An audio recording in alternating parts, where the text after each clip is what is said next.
From AccuWeather.com, this is AccuWeather Daily, a brief host-read article. It's weather news in a nutshell. Dark-eyed Junco songbirds are known for being a hardy winter bird, showing up after a fresh snow to forage for food. Other times of the year, they'll peck through leaf litter to find tiny morsels. Well, Juncos are not usually found in cities, but that does seem to be changing. As the climate crisis affected their mountain forest habitats, well, they've started taking up residence in more urban settings, such as Los Angeles. Now, that gave researchers at UCLA an opportunity to study the birds, and they started to notice something very interesting.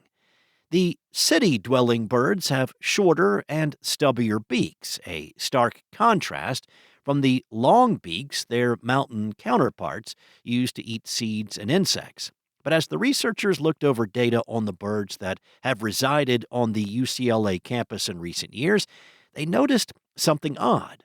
Juncos that hatched in 2021 and 2022 after the start of the COVID-19 pandemic had longer beaks similar to those seen on the mountain birds. But as pandemic restrictions eased on campus and students returned to classes, well, the city bird traits returned and the beaks of the birds hatched in 2023 and 2024 were shortened once again. Now, one of the researchers pointed out that evolution is often thought to be a slow process, but when they did a year-by-year comparison, they were amazed at how stark and how quick the change was. Now, they postulate that compared with the longer-beaked mountain-dwelling birds, the shorter beaks on campus birds might be better suited for a wider-range diet of human food scraps. But in 2020, when classes first went online and dining halls closed, the beaks of newborn birds evolved back to their longer state, fitted for their natural diets. Now, this study highlights the effects that humans can have on wildlife and shows how fast evolution can occur for animals needing to adapt to their surroundings. One of the co-authors of the research paper said that humans and nature are really quite interconnected, and we are very much a part of the ecosystem. The researchers did pump the brakes a little bit on their own findings, suggesting that evolution is the primary hypothesis, but there are other explanations that need to be ruled out, such as gene flow, when individuals from elsewhere, such as the mountain birds, enter the population. However, the authors said they don't think that scenario is likely, since the birds did not show any behavioral changes. The authors are working on obtaining genetic information from the bird's blood so they can pinpoint whether the beak changes are a result of genetic changes. But for now, the study and preliminary findings of Juncos evolving in an urban setting and the ability to live with humans might bring a more hopeful message. One of the researchers said, "We're causing a lot of harm on a global level.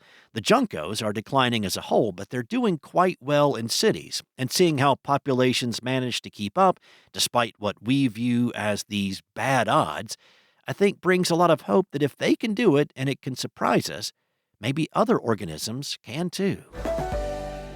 Well, we're more than a month removed from hurricane season, and while there are no hurricanes on the horizon, it is not unheard of that a hurricane could swirl up in January.